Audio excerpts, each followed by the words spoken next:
ఈరోజు మనం నదులు వాటి జన్మస్థలం అయితే మన ఛానల్లో చూద్దాం. చివరి వరకు స్కిప్ చేయకుండా చూడండి. మంచి కంటెంట్ అయితే మీకు ఉంటుంది, ఉపయోగకరమైనటువంటి కంటెంట్. సరేలే, మనం చూద్దాం టాపిక్. ఇక్కడ ఉన్నటువంటి నదులు వాటి యొక్క జన్మస్థలం చాలా ఇంపార్టెంట్. ఎగ్జామ్ పాయింట్ ఆఫ్ వ్యూలో ఖచ్చితంగా ఒక బిట్ వచ్చే అవకాశం అయితే ఉంటుంది. కృష్ణా నది అనేది మహాబలేశ్వర్ మహారాష్ట్రలో జన్మించింది. గోదావరి నది నాసిక్ మహారాష్ట్రలో జన్మించింది. మూసీ నది చూస్తే అనంతగిరి కొండలు తెలంగాణ ప్రాంతంలో అయితే జన్మస్థలంగా చెప్తా ఉన్నారు. తుంగభద్ర అనేది కూడ్లి కర్ణాటకలో జన్మస్థలం అంట. పెన్నా నది నందికొండలు కర్ణాటక. కావేరీ నది చూస్తే బ్రహ్మగిరి పర్వతాలు తలా కావేరి, అది కూడా కర్ణాటక రాష్ట్రంలో జన్మించినట్టుగా చూడవచ్చు. సబర్మతి నది అనేది ఆరావళి పర్వతాలు రాజస్థాన్ ఉన్నటువంటి ఆరావళి పర్వతాలలో జన్మించినటువంటి నది ఏది అంటే అది సబర్మతి. లేదంటే సబర్మతి నది యొక్క జన్మస్థలం ఏది అని మనం చెప్పినట్లయితే అది ఏ రాష్ట్రంలో సబర్మతి నది అనేది జన్మస్థలంగా ఉంది అంటే అది రాజస్థాను. అయితే సబర్మతి నది యొక్క జన్మస్థలం అనేది ఏ పర్వతాలలో మనం చూడవచ్చు అని అడిగినప్పుడు ఆరావళి పర్వతాలు. అదేవిధంగా అమరకంటక్ పర్వతాలలో జన్మించినటువంటి నది ఏది అంటే నర్మదా నది.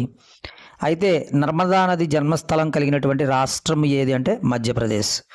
మహానది అనేది ఈ కింది ఏ రాష్ట్రానికి జన్మస్థలంగా మనం భావించవచ్చు అని చెప్పినప్పుడు ఛత్తీస్గఢ్.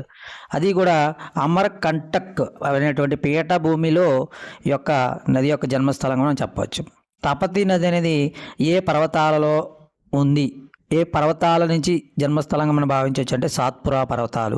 అయితే సాత్పురా పర్వతాలు ఎక్కడ ఉన్నాయంటే మధ్యప్రదేశ్లో ఉన్నాయి. అయితే మధ్యప్రదేశ్లో ఉన్నటువంటి తపతీ నది అనేది ఏ పర్వతాల నుంచి జన్మస్థలంగా మనం భావించవచ్చు అంటే సాత్పురా పర్వతాలు. సాత్పురా పర్వతాలు లేదా మధ్యప్రదేశ్లో ఉన్నటువంటి ఏ నది అనేది దీని యొక్క జన్మస్థలంగా ఉందంటే తపతీ నది. తర్వాత మనం చూస్తే గంగా నది. గంగా నది అనేది ఉత్తరాఖండ్ రాష్ట్రంలో ఉంది. అయితే గంగోత్రి అనేటువంటి ప్రాంతంలో ఈ గంగా నది అనేది జన్మించడం జరిగింది. ఇది చూస్తే మనకి ఉత్తరాఖండ్ రాష్ట్రానికి సంబంధించింది. గోమట్తలా అనేటువంటి ప్రాంతంలో గోమతి నది జన్మించడం జరిగింది. ఇది ఉత్తరాఖండ్ రాష్ట్రానికి సంబంధించింది. గిరియా అనేటువంటి ప్రాంతంలో హుగ్లీ నది అనేది జన్మించడం జరిగింది. అయితే ఈ హుగ్లీ నది అనేది క్రింది ఏ రాష్ట్రానికి సంబంధించింది అని చెప్తే పశ్చిమ బెంగాల్ అని మనం చెప్పాలి. ఉత్తరాఖండ్ రాష్ట్రంలో జన్మించినటువంటి నదులు ఏవేవి అని మనం అడిగినట్లయితే యమునా నది, అదేవిధంగా గోమతి నది, అదేవిధంగా గంగా నది. అదే బ్రహ్మపుత్ర నది చూస్తే మనకి బ్రహ్మపుత్ర నది యొక్క జన్మస్థలము ఏదంటే మనకి చమయుంగ్ దుంగ్ అనేటువంటి ప్రాంతం. ఇది టిబెట్కి సంబంధించిన ప్రాంతం. తర్వాత మనకి సట్లెజ్ నది అనేది చూస్తే సట్లెజ్ అనేది కూడా టిబెట్ ప్రాంతానికి సంబంధించినది. ఇది ఎక్కడ స్పెసిఫిక్గా అయినటువంటి ప్లేస్ ఏంటంటే కైలాస్ శిఖరంలో జన్మించినటువంటి నదిగా మనం ఈ క్రింది వాటిలో దేనిని పేర్కొంటారు? సట్లెజ్, బ్రహ్మపుత్ర, యమున, హుగ్లీ అంటే దాని యొక్క ఆన్సర్ సట్లెజ్. అదే పూడ్లీ అనేది జన్మస్థలంగా గల నది ఏది అని పిలిస్తే మనకి తుంగభద్ర, పెన్నా, కావేరి, సబర్మతి అని ఇస్తే మనం ఏం చెప్పాలి? తుంగభద్ర అని చెప్పాలి. అనంతగిరి కొండలలో జన్మించినటువంటి నది ఏది? కృష్ణా, గోదావరి, మూసీ, తుంగభద్ర అని అడిగినప్పుడు మూసీ నది మనం చెప్పాల్సి ఉంటుంది.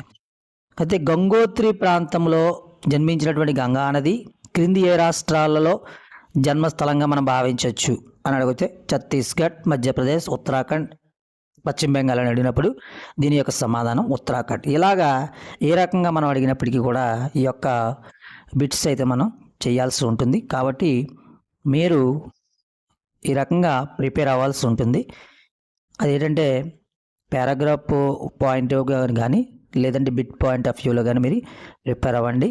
బిట్టుని మీరు 10 రకాలుగా మీకు మీరే అనాలిసిస్ చేసుకొని ఈ బిట్టు ఎలా రావచ్చు అనేది మీకు మీరు అనాలిసిస్ చేసుకుంటే చాలా మంచిది. అది ఏదో పబ్లికేషన్స్లో కానీ ఏదో ఒక మ్యాగజైన్లో కానీ ఇచ్చినటువంటి ప్యాటర్న్ అనేది మనం ఫాలో అవడం అనేది దానికంటే మనమే సొంతంగా బిట్లని అనాలిసిస్ చేసుకోవడం వల్ల మీరైతే మాత్రం చాలా మంచిగా మీరు అటెంప్ట్ చేయగలుగుతారు. ఈ యొక్క చిన్న టిప్ ఫాలో అవ్వాలని మరి మీకు ఇష్టమైతే ఫాలో అవ్వండి. ఇంతవరకు మరి వీడియోని స్కిప్ చేయకుండా చివరి వరకు చూసినందుకు హృదయపూర్వక ధన్యవాదాలు. ఇలాంటి మంచి వీడియోస్ కోసం మన ఛానల్ సబ్స్క్రైబ్ చేయడం మర్చిపోద్దు. నచ్చితే లైక్ చేయండి, షేర్ చేయండి, సబ్స్క్రైబ్ చేయండి. మరొక మంచి కంటెంట్తో మరొక వీడియోతో మీ ముందు ఉంటామని తెలియజేస్తున్నాం. Thank you very much.